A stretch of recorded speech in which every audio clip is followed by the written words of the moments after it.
God is dead, God remains dead, and we have killed him.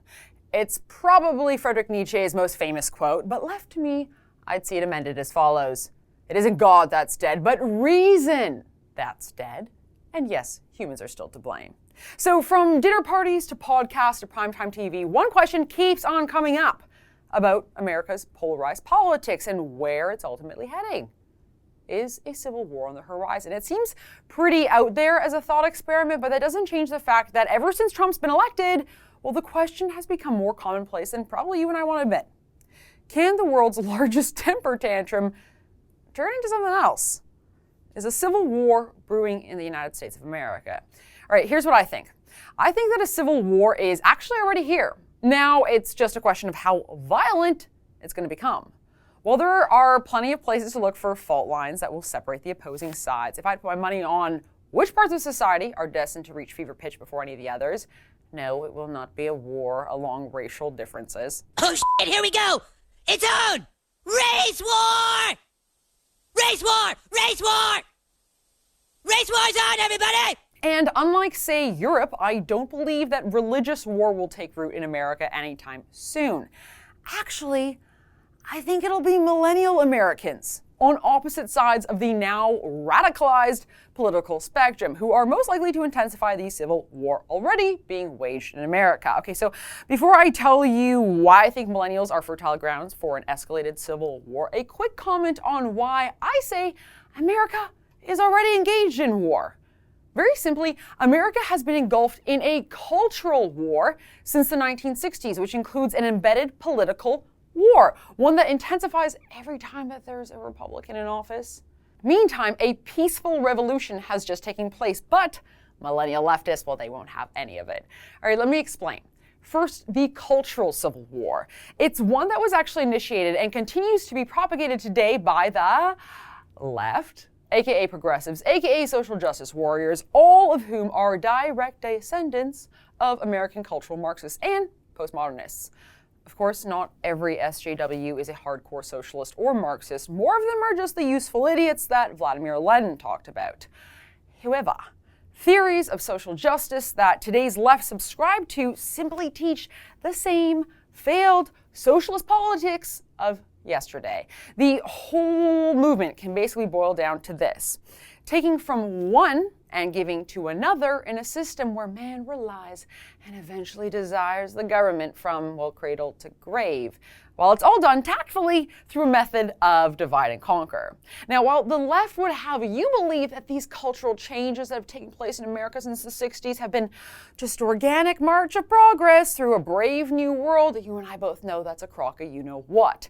The upheaval of American traditionalism was not an organic process. It was a calculated long march of the institutions, a planned cultural war waged over decades. Now, for some, this is probably going to sound like conspiracy, but actually, the Marxist plan for North America is really, really well documented. And up until Trump's election, well, America, she was right on track. Now, to be honest, it'd take a lot more than just one video to walk through all of the meticulous leftist, cultural, Marxist, and postmodernist connections that face us every day, but here's a general idea. Today, cultural warriors, like their forefathers, stand against the bougie family unit because the family unit is the ultimate roadblock to the statist movement. Now, that idea was the chief focus for key influencers within Western socialist movements, namely in the Fabian Socialist Society, Frankfurt School, and individuals like Antonio Gramsci and Saul Alinsky. All of them shared the vision of a cultural revolution, so incremental. People wouldn't even realize it was happening. A cultural war which targeted the family and faith by overloading its institutions, stuff like education, music, literature, art, and media, with their own. Now, with the dawn of this new cultural Marxist school, postmodernism, well, rigorous subjectivism and relativism became the lens through which all schooling would be conducted, helping to facilitate the systemic attack on traditional sources of moral authority. And, well, they largely succeeded. I mean, one day in a university campus and becomes so painfully clear, relativism and constructivism, well, they reign supreme. And in the event you were wondering where the heck all the traddies were while the left was waging an invasion of our cultural institutions, well, they were busy getting busy, raising families and putting food on the table. Now, To this day, the left continues such subversion by employing Hitler's divide and conquer through prejudice method. Now, to loosely quote the late and great Andrew Breitbart, when the haves and have-nots dichotomy didn't work in the land of the American dream, well, the left simply changed the formula to one that divided society into the oppressors and the oppressed, and look no further than gender, race, colonial, and privilege theory to understand the wild success that they've had ever since their change in marketing. And to be sure, their narrative of the oppressors v. the oppressed, it's actually textbook tyranny. Step 1, divide and conquer by designing an enemy. Step 2, make the masses believe they're victims. And step 3, provide the people with the solution that they were unable to produce themselves in the form of an ever-expanding state. Now the good news. Blame the democratization of data through social media. Maybe it's the prevalence of memes or the unmasking of the biased corporate media. But Americans, well, they're finally figuring out the left's dirty tricks and the left's counterfeit worldview. They've begun to realize that it's just a bunch of BS. And, well, it serves neither the supposed oppressors or the oppressed. From family and work life to education and idiots prancing about on our television sets or propaganda in the paper shrouded by self-censorship imposed by the oppressive hand of political correctness, all of it sucks. None of it has made Americans better. It just made them broke and broken. So now a revolution is underway. The depth and intensity of the revolution has been confirmed in the roughly 60 million Americans who voted for President Donald J. Trump. And, of course, not every revolution requires storming the National Guard. This has been a peaceful revolution at the ballot box. But the left won't have it. Brainwashed by their own monopoly of culture in which the American Constitution has no role, well, they have zero respect for the results of this election. And so the left is now waging a political civil war. Trained to reject authority and objectivity, left-wing agitators, well, they reject this honest presidential election, constantly pivoting to tired arguments of foreign influence and foul play. They reject the Supreme Court appointments, for Pete's sakes, and their decisions that don't support their own worldview. Judicial review be damned. They reject laws and legislative authority when their guys aren't in power. They even reject decisions made by the democratically elected president himself, doing things like ignoring immigration law and building bloody sanctuary cities. Sure, I get it. Neighbor is not fighting against neighbor. But one side is categorically rejecting the legitimate authority of the other. A civil political war is already underway. And that brings me to where do we go from here and how the millennials fit in.